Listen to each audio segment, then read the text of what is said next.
नमस्कार विद्यार्थी मित्रांनो, आज आपण या व्हिडिओमध्ये MPSC संयुक्त गट ब परीक्षाचा जो एक्झाम पॅटर्न आहे त्याच्याबद्दल माहिती घेणार आहोत. MPSCद्वारे PSI, STI, ASO या पदांसाठी गट ब परीक्षा घेतली जाते आणि या परीक्षेचा जो नवीन पॅटर्न आहे तो 2023 पासून लागू आहे आणि हा पॅटर्न काय आहे तो आपण डिटेलमध्ये या व्हिडिओमध्ये डिस्कस करणार आहोत. पूर्व परीक्षा, मुख्य परीक्षा याच्यामध्ये किती पेपर्स असतात, एकूण गुण किती असतात, किती वेळ असतो हे आपण बघणार आहोत. तसेच पूर्व आणि मुख्य परीक्षेमध्ये निगेटिव्ह मार्किंग असते का आणि ती असेल तर किती असते हे सुद्धा आपण या व्हिडिओमध्ये बघणार आहोत. तसेच कोणत्या पदांसाठी मुलाखत असते आणि ती किती मार्काची असते हे सुद्धा आपण बघणार आहोत. तसेच PSIसाठी जी शारीरिक चाचणी आहे याच्याबद्दल आपण डिस्कशन करणार आहोत. सुरुवातीला आपण या परीक्षेचे टप्पे बघूया. या परीक्षेचे टप्पे असे आहेत की पहिल्यांदा पूर्व परीक्षा असते, त्यानंतर मुख्य परीक्षा, त्याच्यानंतर PSIसाठी शारीरिक अर्थ आणि शारीरिक चाचणी असते आणि PSIसाठीच मुलाखत असते. सो हे लक्षात ठेवा, शारीरिक चाचणी आणि मुलाखत हे फक्त PSI या पदासाठी आहे. जर आपण STI आणि ASO बघितलं तर याच्यामध्ये दोनच टप्पे आहेत आणि ते म्हणजे पूर्व परीक्षा आणि मुख्य परीक्षा. सो STI आणि ASOसाठी मुख्य परीक्षेनंतर डायरेक्ट फायनल मेरिट लिस्ट लावली जाते, पण PSIसाठी मुख्य परीक्षेनंतर शारीरिक चाचणी होते आणि शारीरिक चाचणी क्वालिफाय करणाऱ्या विद्यार्थ्यांसाठी मुलाखत घेतली जाते. सो अशा प्रकारे हे परीक्षेचे टप्पे आहेत. आता आपण या प्रत्येक टप्प्याचं सविस्तर डिस्कशन करूया. सर्वात आधी पूर्व परीक्षा. गट ब आणि गट क या पदांसाठी एकच संयुक्त पूर्व परीक्षा घेतली जाते आणि या पूर्व परीक्षेमध्ये एकच पेपर असतो. या पेपरचं नाव आहे सामान्य क्षमता चाचणी आणि या पेपरमध्ये एकूण 100 प्रश्न असतात 100 गुणांसाठी. म्हणजे एक प्रश्न हा एका मार्काला असतो हे लक्षात ठेवा आणि याचा दर्जा आहे तो पदवीचा आहे आणि माध्यम हे मराठी व इंग्रजी आहे. म्हणजे या प्रश्नपत्रिकेमध्ये सर्व प्रश्न हे मराठी आणि इंग्रजी या दोन्ही भाषेत दिलेले असतात. तुम्हाला जी भाषा सोयीस्कर आहे त्या भाषेत प्रश्न वाचून त्याचं उत्तर द्यायचं आहे आणि परीक्षेचा कालावधी हा 1 तास आहे. म्हणजे एकंदरीत तुम्हाला 60 मिनिटामध्ये हे 100 प्रश्न सॉल्व करायचे आहेत. त्याच्यामुळे इथं स्पीड मॅटर करते आणि टाईम मॅनेजमेंट इथं मॅटर करतं. टाईम मॅनेजमेंट आपलं हे या परीक्षेसाठी चांगलं असलं पाहिजे. आणि प्रश्नपत्रिकेचं स्वरूप हे वस्तुनिष्ठ बहुपर्याय आहे. म्हणजे MCQ फॉर्मॅटमध्ये ही परीक्षा होते, जिथं एक प्रश्न दिलेला असतो आणि खाली 4 ऑप्शन दिलेले असतात, तुम्हाला योग्य पर्याय निवडायचा असतो.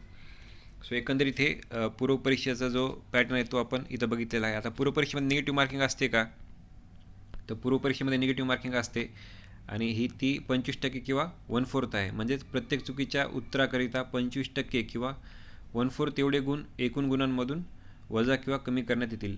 आपल्याला माहिती आहे की पूर्व परीक्षेमध्ये एक प्रश्न हा एका मार्काला आहे, त्याच्यामुळे याचे जर 25% किंवा 1/4 आपण बघितलं तर ते किती येतं 0.25. सो आपण असं गृहीत धरलं की तुमच्या परीक्षेमध्ये एक प्रश्न चुकला आहे तर तुम्हाला जेवढे गुण मिळालेत त्या एकूण गुणांमधून 0.25 मार्क वजा होतं. सो अशा प्रकारे ही निगेटिव्ह मार्किंग केली जाते. तसेच तुम्ही एका प्रश्नाची एकापेक्षा जास्त उत्तरे दिले तर त्याचेसुद्धा निगेटिव्ह मार्किंग होतं आणि जर तुम्ही जो आपला सर्कल आहे तो अर्धवटच डार्क केला तर त्यालासुद्धा चुकीचा प्रश्न गृहीत धरला जातो आणि त्याला निगेटिव्ह मार्किंग होते. हे इथं दिलेलं आहे आणि ही निगेटिव्ह मार्किंग 1/4च आहे. तसेच तुम्ही एखाद्या प्रश्नाचं उत्तर दिलं नाही तर त्याची मात्र निगेटिव्ह मार्किंग होत नाही. आणि अजून एक महत्त्वाचा मुद्दा म्हणजे वरीलप्रमाणे कार्यपद्धतीचं अवलंबन करताना एकूण अंतिम गुणांची बेरीज ही अपूर्णांकात आली असेल तर ती अपूर्णांकातच राहील आणि त्याच्यानुसार मेरिट लिस्ट लागेल. सो एकंदरीत जर आपण बघितलं की तुमचे मार्क समजा 50.50 म्हणजे 50.50 असे जर मार्क आले तर ते राऊंड ऑफ केले जाणार नाहीत, ते 51 केले जाणार नाहीत, ते एवढेच राहतील आणि त्यानुसारच कट ऑफ लावला जाईल. त्यानुसारच विद्यार्थ्यांना मुख्य परीक्षेसाठी सिलेक्ट केलं जाईल. सो हे लक्षात ठेवा, जर तुमच्या गुणांची बेरीज ही अपूर्णांकात आली तर ती अपूर्णांकातच राहील. सो अशा प्रकारे आपण पूर्व परीक्षेबद्दल डिस्कशन केलेलं आहे. आता आपण मुख्य परीक्षेबद्दल बघूया. गट ब साठी ज्या पोस्ट आहेत STI, ASO, PSI या पदांसाठी आधी जी मुख्य परीक्षा व्हायची ती वेगळी व्हायची. म्हणजे PSIसाठी वेगळा पेपर व्हायचा दुसरा, STIसाठी वेगळा व्हायचा आणि ASOसाठी वेगळा व्हायचा. पण आता 2023 पासून ही जी गट ब मुख्य परीक्षा आहे ती संयुक्त केलेली आहे. म्हणजे आता PSI, STI आणि ASOसाठी एकच मुख्य परीक्षा होईल, ती वेगळी होणार नाही. या मुख्य परीक्षेमध्ये एकूण प्रश्नपत्रिका 2 असतात, म्हणजे 2 पेपर असतात. प्रत्येक पेपर हा 200 मार्काचा आहे. पेपर क्रमांक 1 200 मार्काचा आणि पेपर क्रमांक 2 200 मार्काचा. अशी एकूण 400 गुणांची ही मुख्य परीक्षा आहे. तसेच आपणा सर्वांना माहिती आहे की STI आणि ASOसाठी मुलाखत होत नाही. त्याच्यामुळे त्यांची जी फायनल मेरिट लिस्ट आहे ती या 400 नंतरच लावली जाते. म्हणजे त्यांची जी मेरिट लिस्ट आहे ती या 400 गुणांवरच अवलंबून आहे.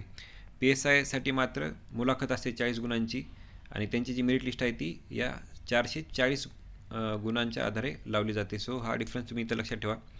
आता आपण या मुख्य परीक्षेमधील पहिल्या पेपरबद्दल बोलूया. पहिला पेपर हा मराठी इंग्रजीचा असतो. मराठीवर 50 प्रश्न विचारले जातात 100 गुणांसाठी आणि इंग्रजीवर सुद्धा 50 प्रश्न विचारले जातात 100 गुणांसाठी. सो एकंदरीत इथं असं कळतं की एक प्रश्न हा 2 मार्क्सला आहे. त्यानंतर मराठीचा जो दर्जा आहे तो 12वीचा आहे आणि इंग्रजीचा दर्जा हा पदवीचा आहे.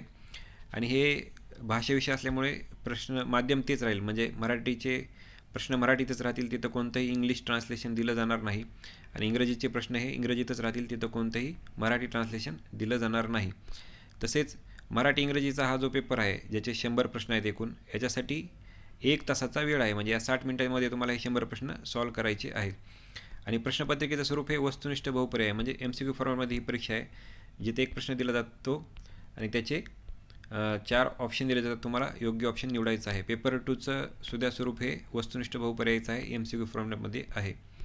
पेपर 2 हा कोणता आहे तर सामान्य अध्ययन व बुद्धिमत्ता चाचणी. याच्यामध्ये एकूण 100 प्रश्न असतात, ते 200 गुणांसाठी असतात. म्हणजे याच्यातही सुद्धा एक जो प्रश्न आहे तो 2 मार्क्सला आहे आणि याचा दर्जा पदवीचा आहे. याचं माध्यम मात्र मराठी व इंग्रजीचं आहे. म्हणजे पेपर 2मधील जे प्रश्न आहेत ते मराठी आणि इंग्रजी या दोन्ही भाषेत दिलेले असतात. तुम्हाला जी भाषा सोयीस्कर आहे त्या भाषेत प्रश्न वाचून तुम्हाला उत्तर द्यायचं आहे आणि याच्यासाठी 1 तास आहे. म्हणजे या 1 तासामध्ये तुम्हाला हे 100 प्रश्न सॉल्व करायचे आहेत. आणि प्रश्नपत्रिकेचं स्वरूप आपण बघितलंच की ते MCQ फॉर्मॅटमध्ये आहे. आता मुख्य परीक्षेमध्ये निगेटिव्ह मार्किंग असते का तर होय, ती निगेटिव्ह मार्किंग असते, पूर्वपरीक्षासारखीच असते. याच्यात फरक एक आहे, तो आपण पुढे बघणारच आहोत. प्रत्येक चुकीच्या उत्तराकरिता 25% किंवा 1/4 एवढे गुण तुम्हाला एकूण मिळालेल्या गुणातून वजा केले जातील. सो आपण हे बघितलं की जी निगेटिव्ह मार्किंग आहे ती 1/4च आहे. पूर्वपरीक्षेमध्ये सुद्धा 1/4 आहे, मुख्य परीक्षेमध्ये 1/4च आहे.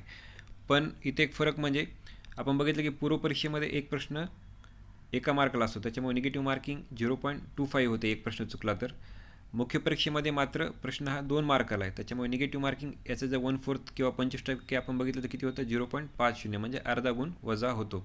सो हे लक्षात ठेवा, पूर्वपरीक्षेमध्ये एक प्रश्न चुकला तर 0.25 मार्क हे तुम्हाला एकूण मिळालेल्या गुणामधून वजा होतात आणि मुख्य परीक्षेमध्ये जर एक प्रश्न चुकला तर त्याच्या तुम्हाला जे एकूण गुण मिळाले त्याच्यातून 0.50 एवढे गुण वजा होतात. सो असा एक डिफरन्स आहे.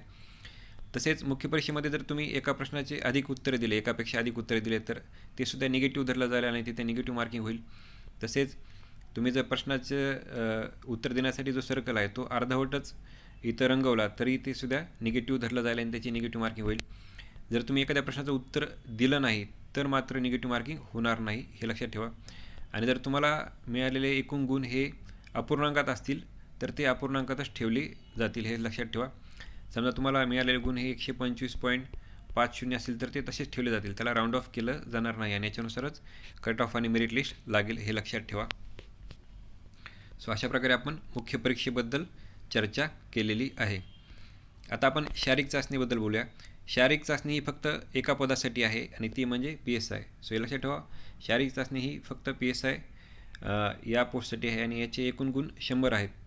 पण ही जी शारीरिक चाचणी आहे ती क्वालिफाईंग आहे, म्हणजे याचे जे 100 मार्क आहेत ते आता तुमचं जी मेरिट लिस्ट तयार करायची आहे त्याच्यामध्ये पकडले जाणार नाहीत. आधी हे जे शारीरिक चाचणीचे गुण आहेत ते धरले जायचे, पण आता धरले जाणार नाहीत, ते क्वालिफाईंग आहेत.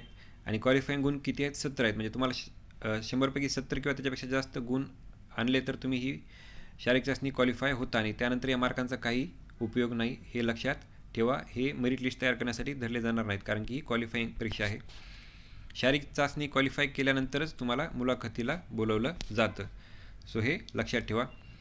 तसेच शारीरिक अर्हता जर आपण बघितली PSIची तर ती काय आहे तर पुरुष संवर्गासाठी ही शारीरिक अर्हता काय आहे तर त्यांची उंची कमीत कमी 165 सेंटीमीटर पाहिजे आणि ही अणुअणी मोजली जाते. आणि पुरुषांसाठी जी छाती आहे त्याचं इतर रिक्वायरमेंट काय तर ती न फुगवता 79 सेंटीमीटर पाहिजे आणि फुगवण्याची क्षमता ही किमान 5 सेंटीमीटर आवश्यक आहे. महिलांसाठी शारीरिक अर्हता काय आहे तर महिलांसाठी फक्त उंचीची शारीरिक अर्हता आहे आणि ती काय आहे तर कमीत कमी 157 सेंटीमीटर इथं उंची पाहिजे अणुअणी. सो एकंदरीत ही PSIची शारीरिक अर्हता आहे, हे लक्षात ठेवा. शारीरिक चाचणीबद्दल आपण बोललो, शारीरिक अर्हताबद्दल बोललो. तसेच शारीरिक चाचणीमध्ये कोणते इव्हेंट्स असतात हे मी तुम्हाला इथे सांगतो. पुरुष उमेदवारांसाठी 4 इव्हेंट्स असतात. गोळाफेक असतं, ज्याचं वजन असतं 7.260 किलोग्राम, ज्याच्यासाठी कमाल गुण हे 15 आहेत. त्याच्यानंतर पुलअप्स असतात, ज्याचे कमाल गुण 20 आहेत. त्यानंतर लांब उडी असते, ज्याचे कमाल गुण 15 आहे. आणि 800 मीटर धावण्याची स्पर्धा असते, त्याचे कमाल गुण 50 आहेत. धावण्याला सर्वात जास्त मार्क आहेत 50. सो पुरुषांसाठी असे 4 इव्हेंट्स घेतले जातात शारीरिक चाचणीमध्ये. महिला उमेदवारांसाठी 3 इव्हेंट्स घेतले जातात आणि हे 3 इव्हेंट्स कोणते आहेत तर गोळाफेक, ज्याचं वजन 4 किलोग्राम आहे आणि याचे कमाल गुण 20 आहेत. धावणे 400 मीटर आहे, पुरुषांसाठी 800 मीटर आहे तर महिलांसाठी 400 मीटर आहे. आणि महिलांसाठी जी 400 मीटर धावण्याची स्पर्धा आहे त्याचे कमाल गुण 50 आहेत आणि लांब उडी कमाल गुण 30.